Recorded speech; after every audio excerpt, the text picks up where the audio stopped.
इस महिला ने सिर्फ एक कप कॉफी पी। मुझे पुरुषों के एक समूह ने घूर कर देखा था। फिर अगले दिन मेज पर एक नई केतली है। इसे केवल अश्वेत भी कहते हैं और कैथरीन के लिए बाथरूम जाना और भी कठिन है क्योंकि पूरी बिल्डिंग में शौचालय है केवल गोरे लोगों के लिए। भले ही वो इसे अब और नहीं रख सकती। मुझे हाई हील्स में 800 मीटर दौड़ना है। ब्लैक ऑफिस में आओ एक समर्पित शौचालय खोजने के लिए। जब तक यह अंततः हल नहीं हो जाता तब तक प्रतीक्षा करें। मुझे बिना रुके ऑफिस वापस जाना है, लेकिन वो कितनी भी तेज दौड़े, जब भी मैं शौचालय जाता हूँ मुझे आधे घंटे की देरी करनी पड़ती है। नतीजतन उसका काम केवल स्थगित किया जा सकता है। ओवरटाइम काम करने की भी जरूरत है, पूरा करने के लिए घंटे। रात में देर से सारा काम निकालना मुश्किल है। कैथरीन अच्छे डेटा की गणना करेगी। इसे बॉस के पास ले आओ।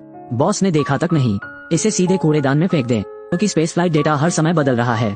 ओवरटाइम से गणना की गई डेटा कुछ ही घंटे पहले, यह अर्थहीन है। अगले दिन गोरे सहयोगियों ने उसे डेटा का एक और ढेर दिया।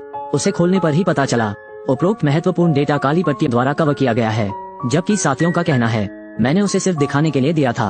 उससे कहे कि वो खुद को ज्यादा गंभीरता से न ले, लेकिन कैथरीन इससे सहमत नहीं है। वो प्रकाश तक डेटा रखती है। अंत में अवरुद्ध जानकारी देखी, इसलिए उसने जल्दी से डेटा ले लिया। बड़े ब्लैक बोर्ड पर जाएं और गिने। 3 घंटे लग गए। ब्लैक बोर्ड पर सूत्रों की एक लंबी सूची लिखें, कई अस्पष्ट डेटा के साथ। उसने वास्तव में रॉकेट के प्रक्षेपवक्र की गणना की। कोकेशियान सहयोगियों ने जब इसे देखा तो उन्हें विश्वास नहीं हुआ क्योंकि उसकी गणना बहुत सटीक होती है। कैथरीन को बॉस के कार्यालय में आमंत्रित किया गया था। उसने सोचा कि उसकी प्रशंसा की जाएगी, लेकिन जो सामने आया वो सहयोगियों द्वारा पूछताछ थी क्योंकि ये आंकड़े टॉप सीक्रेट होते हैं। उसे एक निश्चित देश के जासूस के रूप में लिया गया था। कैथरीन के साथ अन्याय हुआ है, मुझे प्रकाश से कहना पड़ा। अस्पष्ट जानकारी देखी जा सकती है। बॉस ने संदिग्ध रूप से फाइल को होल्ड किया। निश्चित रूप से मैं स्पष्ट रूप से देख सकता हूँ। उन्हें कैथरीन की क्षमता का एहसास हुआ, इसलिए उसे पूरी जिम्मेदारी लेने दें। ऑर्बिट कंप्यूटिंग जॉब्स बाद में किसी भी डेटा का आदेश दिया। दोनों को कवर नहीं किया जाएगा। ये पहली बार कैथरीन है। कंपनी में सम्मान महसूस करें। अब से वो और मेहनत करती है, लेकिन शौचालय जाने की समस्या अभी भी नहीं बदली है। भले ही बाहर बारिश हो रही हो, वो भारी बारिश में ही शौचालय जा सकती है। जब आप कार्यालय वापस आते हैं पूरा शरीर पहले ही भीग चुका है। बॉस ने ये देखकर उससे सवाल किया, तुम कहाँ चले गए थे? यहाँ हर कोई कड़ी मेहनत कर रहा है। मैं पूरे दिन अपने डेस्क पर रहने का इंतजार नहीं कर सकता। लेकिन महिलाएं शौचालय जाने के कारण आधा घंटा बर्बाद कर दिया। यहाँ सुनो, कैथरीन इसे अब और नहीं ले सकती थी। पूरे भवन में अश्वेत लोगों के लिए एक भी शौचालय नहीं है। आपको वेस्ट पार्क की इमारत में जाना चाहिए। चलने में लगते हैं 800 मीटर। क्या आप जानते हैं यहाँ मुझे क्या पहनना है? इसकी आवश्यकताएं हैं। मोती का हार चाहिए, लेकिन मेरे पास नहीं है। क्या आप निगर्स के लिए वेतन वहन कर सकते हैं? मैं एक कुत्ते की तरह हूँ दिन और रात, लेकिन यहाँ मुझे कॉफी पॉट को छूने की भी अनुमति नहीं है। महिला सख्त पैर हिला रही है। वो अब और नहीं रख सकती, लेकिन नेता ने उसे बताया यहाँ कोई काला शौचालय नहीं है। हालांकि दूसरे दिन बॉस ने सभी कर्मचारियों को शौचालय के दरवाजे पर आने को कहा।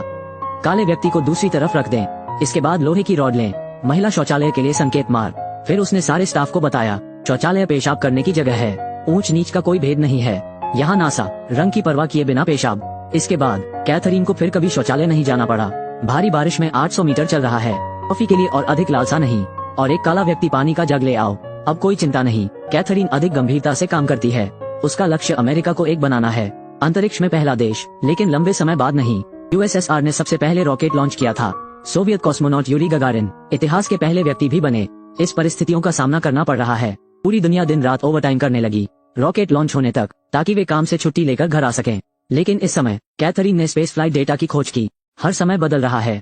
कोई फर्क नहीं पड़ता कि आप कितनी तेजी से गिनते हैं, बेकार डेटा का एक गुच्छा भी। इसलिए वो नेता को खोजने के लिए दौड़ पड़ी। ब्यूरो में सभी बैठकों में भाग लेने के लिए आवेदन करें। नेतृत्व द्वारा खारिज कर दिया गया था क्योंकि अमेरिका में महिलाओं के पास ये योग्यता नहीं है। कैथरीन ने हार नहीं मानी। अगले दिन वो सीधे बॉस के पास गई। मुझे लगता है कि मुझे बैठक में भाग लेना चाहिए। आपको अंदर जाना है ना? हाँ, वो महिला है, वो बैठक में शामिल नहीं हो सकती। मैं बॉस पॉल हूँ। अप्रत्याशित रूप से बॉस सहमत हो गया। बैठक में हूँ। बॉस हर तरफ से दबाव में है। जब पूछा गया सटीक आंकड़ों की गणना कर सकता है, वो अवाक हो गया। इसलिए उसने कैथरीन को चाक का एक टुकड़ा थमा दिया। ऐसे दुर्लभ अवसर का सामना करना पड़ रहा है। कैथरीन तुरंत ब्लैक बोर्ड पर आ गई। सूत्रों के हर सेट को आत्मविश्वास के साथ लिखें। सटीक डेटा की गणना केवल 5 मिनट में की जाती है। सभी उपस्थित ये दृश्य देखकर हम सब दंग रह गए। यहाँ तक अंतरिक्ष यात्रियों ने भी इसकी सराहना की। लेकिन लंबा नहीं, कैथरीन को पद से हटा दिया गया था कि एक बैच की शुरुआत के कारण उन्नत कंप्यूटर मानव कंप्यूटिंग को पूरी तरह से बदल सकता है। तो कैथरीन फिर से वापस काले कार्यालय में। हालांकि यहाँ काम आसान है, लेकिन उसने जीवन में अपना उद्देश्य खो दिया। जल्द ही यह रॉकेट लॉन्च का दिन होगा। पूरा देश इस पल का बेसब्री से इंतजार कर रहा है। लेकिन बॉस को गलती से पता चल गया कंप्यूटर परिकलित डेटा एक घातक त्रुटि हुई है। इसलिए उसने जल्दी से अंतरिक्ष यात्रियों से संपर्क किया। लेकिन अंतरिक्ष यात्री ने कहा कैथरीन को पुनर्गणना करने दें। जब तक वो कहती है कि लॉन्च करना ठीक है, फिर उतारो। ये सुनने के बाद बॉस ने तुरंत किसी को कैथरीन को खोजने के लिए भेजा।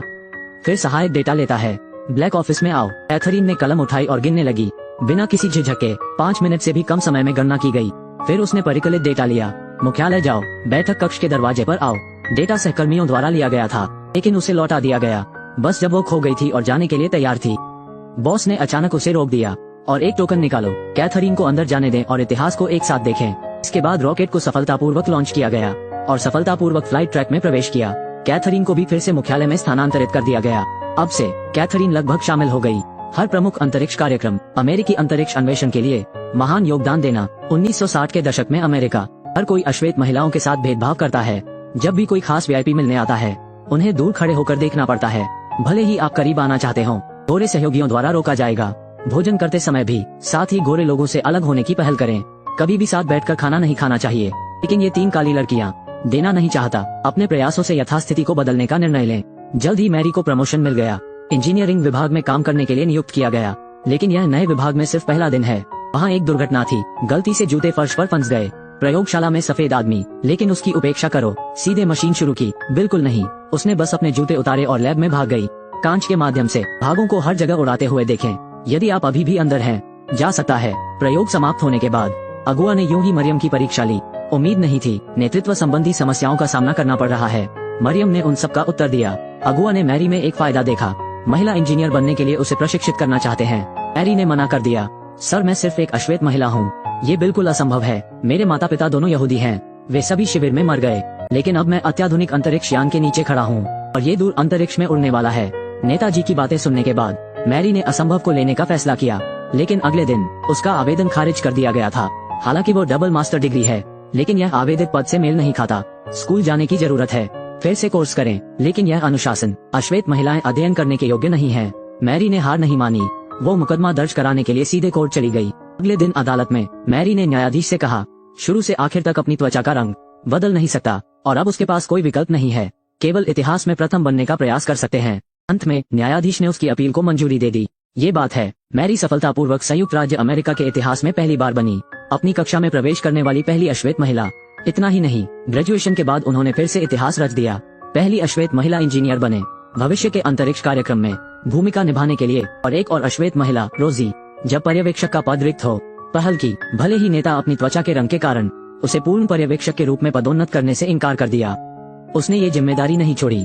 कुछ देर बाद तक बयूरो में उन्नत कंप्यूटरों का एक बैच पेश किया गया था। रॉसी संकट महसूस करता है। वो सोचती है कि इंसानों की जगह मशीनों ने ले ली है। इसलिए उसने दिन रात शुरू किया जाने की कंप्यूटर कैसे काम करते हैं। कार्यालय क्षेत्र में लौटने के बाद वो फिर अपने द्वारा खोजे गए ज्ञान को रखती है। अन्य अश्वेत महिलाओं को पढ़ाना। जल्द ही उनका मौका आएगा। बयूरो में सफेद पुरुष, मेरे सामने मशीन के बारे में मुझे कुछ नहीं पता। बिल्कुल नहीं, वे केवल अश्वेत महिलाओं की ओर रुख कर सकते हैं। ये बात है। रॉसी सभी हमवतन का नेतृत्व करता है। एक छोटे और अंधेरे कार्यालय क्षेत्र से सफलतापूर्वक मुख्यालय पहुँचे। वो आधिकारिक पर्यवेक्षक भी हैं और अमेरिकी अंतरिक्ष उड़ान का इतिहास है। पहली महिला अफ्रीकी अमेरिकी कार्यकारी। एरोनॉटिक्स में कंप्यूटर अनुप्रयोगों के लिए रॉसी ने बहुत बड़ा योगदान दिया। वीडियो भी यही खत्म होता है। मेरे पीछे आओ।